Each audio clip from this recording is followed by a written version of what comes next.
Okay, ladies and gentlemen, so we're just going to pick up with some additional second New Deal programs. So we focused in the last screencast on really like the core packing scandal a little bit and the WPA and some of the major projects that were built around New York City. So today we're going to kind of focus on, or in this screencast, we're going to focus on some of the other second New Deal programs that were created.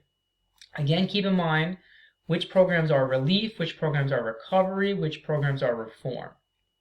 The second New Deal tends to be heavier on reform, and the first New Deal tends to be heavier on relief and recovery. But there are definitely relief and recovery programs in the second New Deal because we are not out of the Great Depression at this point, and we won't be out of the Great Depression until we enter into World War II, which really like stimulates our growth and stimulates our economy.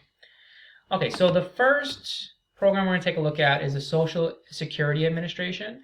So Social Security Administration is going to provide income for retired Americans and people that are over the age of 65. So Social Security is a program that I think a lot of you and a lot of Americans are familiar with because it still exists in the United States today. So when people reach a certain age, over the age of 65, or sometimes you're eligible with disability to collect Social Security earlier at 62, you're going to get a income from the federal government.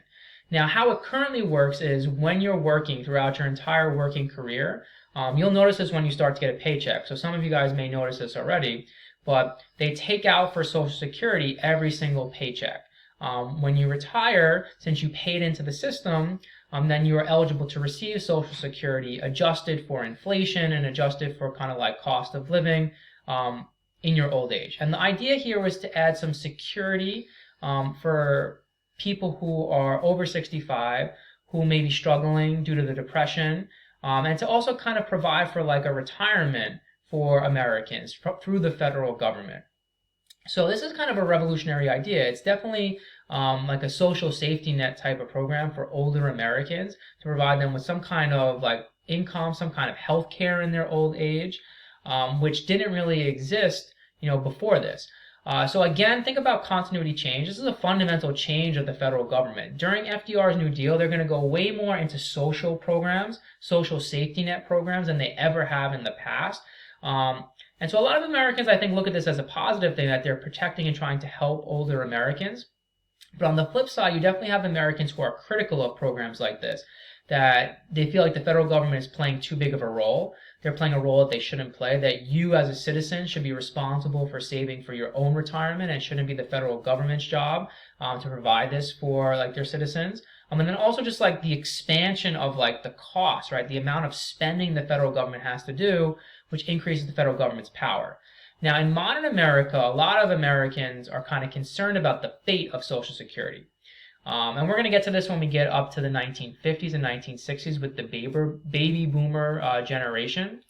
But essentially, like, the baby boomer generation is this generation that is born after World War II, so from like 1945 to about early 1950s, 1960s. And essentially, this group is a huge population and they're retiring now. So what's happening is that we don't really have enough funding to kind of keep Social Security going at the current rate. And it's causing America to be put into a lot of debt. Not just Social Security, but other social programs as well. And so like there needs to be some kind of tweak to the program in order to kind of keep it solvent. And so this is something that they weren't necessarily thinking about when they created Social Security, because Americans are living a lot longer than they did when they created Social Security.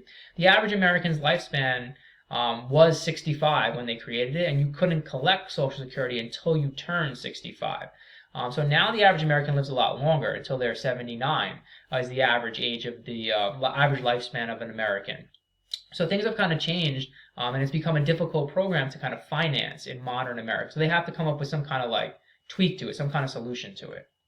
All right, another famous program of the Second New Deal is the TVA, which stands for the Tennessee Valley Authority. So this is a kind of an interesting one. So like this is kind of highlighting like Appalachia. So like Western Virginia, Western North Carolina, Western Georgia, Alabama, Mississippi, Tennessee, Kentucky. So this is kind of like the Appalachian region of the United States. And really what they did here is they're going to provide electricity for like this part of the United States. It's a very rural part of the United States, very difficult terrain. It's in the Appalachian Mountains. And so one of the things you want to understand here is that a lot of rural Americans into the 30s, into the 40s, did not have electricity in their homes. And the reason for that is because it's not cost effective for power companies to bring electricity to these places, because residents are so far spread out that a power company, it doesn't pay to make the lines and to like build the infrastructure to do this. So in this case, the federal government steps in with the TVA, and again, it's providing jobs for people, right? People have to build these dams, people have to build the electrical poles and like the infrastructure system. But it's also providing something that the private sector was not providing for these people, which was electricity, to kind of bring them more into the modern age. So I've mentioned to you guys a couple of times that I have a farm, upstate. And so one of the things that I think is kind of interesting, we kind of take for granted here in New York City that we have like high-speed internet connections available. Now, upstate where I have my farm upstate, they do not have high-speed internet connections available because it's not cost-effective for private companies to do it. And so actually, they're just starting to put in like these high-speed wires now, and it's not a private company trying to make profit off of it. So the electric company that provides electricity in my house is a co-op, and a co-op is a cooperative that's owned by the residents of the time period. Oh, excuse me, of the area. And so like they're financing it, and we're financing it as the residents of the area because they want to try and bring high-speed internet to a more rural part of the country. And there are tons of rural parts of America today that do not have high-speed internet, that do not have the capability to access online material the way that you guys do. And so like this was true of electricity back in this time period, just like it's true of the internet in modern day America. Okay, another famous act of the Second New Deal is going to be the Wagner Act. So this one is very important for labor, okay, and labor relations within America.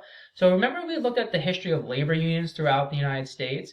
During the Gilded Age, they were really kind of clamped down upon by the federal government. The federal government would send in the National Guard and troops to stop strikes like the Great Railroad Strike of 1877 or the Pullman Strike of 1894. Now, during the Progressive era, there's kind of a more accepted view of labor unions, and so labor union participation grows during the Progressive era, and government kind of takes more of a neutral stance, right, with the Square Deal and Teddy Roosevelt and trust busting, and kind of seeing some of the potential problems with this growth of industry. Now, during the 20s, we kind of have a rollback period where labor loses a lot of its power, and corporations are employing like corporate unions, corporate labor unions, trying to basically stem the tide of labor growing. Now, the Wagner Act is a very important act because it basically legalizes your right as a private employee to join a labor union in the United States. And so, like, essentially, this is going to help the growth of labor unions tremendously. It also legalizes this idea of collective bargaining between labor unions and business owners. So this is considered to be like one of the quintessential acts in the labor union movement because this really kind of gives validity to labor unions across the country. And what you're going to see after the Wagner Act, if you take a look at labor union participation in America, it's going to grow tremendously. So like when this is enacted, we're kind of like right here, like 1935. We're about 16% of private sector workers were in labor unions. Now, if you look at what happens after this, right, the growth is tremendous. So we get up to about 35-40% of labor people in the private sector and labor unions by like the mid 1950s, 1960s. So that's a tremendous growth in labor. And that kind of coincides with an expansion again of U.S. industry. And so U.S. industry is very powerful in this time period. Labor union leaders become very powerful in politics and just in life in general. Now, also what you should notice here is like in modern America, that labor union participation has declined tremendously. And so very few people, I think, are a part of labor unions now. I'm kind of or teachers are kind of in a rare situation. Police officers, fire department members, that we're a part of unions, which are public unions, public sector unions. Unions in private sector are not as common as they once were. They're very uncommon. So that's kind of a big change that's happened over the last, I would say, 30, 40 years. But during this New Deal era and into World War II in the 50s and 60s, you have major growth of unions. And what that leads to is like workers getting a bigger share of the wealth. And you have this is going to coincide in the 40s and the 50s with the tremendous growth of the middle class in the United States. All right, so one of the things you want to kind of keep in mind, right? We've gone through FDR's New Deal now, his first and his second New Deal. You want to think about, does FDR deserve criticism or praise for the New Deal? What is your position on this? Did FDR help the United States? Was this an improvement? It changed a lot of things. It reformed a lot of things. It does not get the United States out of the Great Depression. That's an important fact to note. What gets the United States out of the Great Depression is World War II. The New Deal does not end the Depression. It does not kind of even end unemployment. There's still massive unemployment in the United States. The economy is still struggling. So I think it's something interesting to kind of like try and come up with your points of view about and see what you think about like FDR's role here in the Great Depression with his New Deal program. All right, we're going to stop there and we're going to pick up. Our next screencast is going to pick up taking a look at World War II and kind of like the next phase in our story with the United States.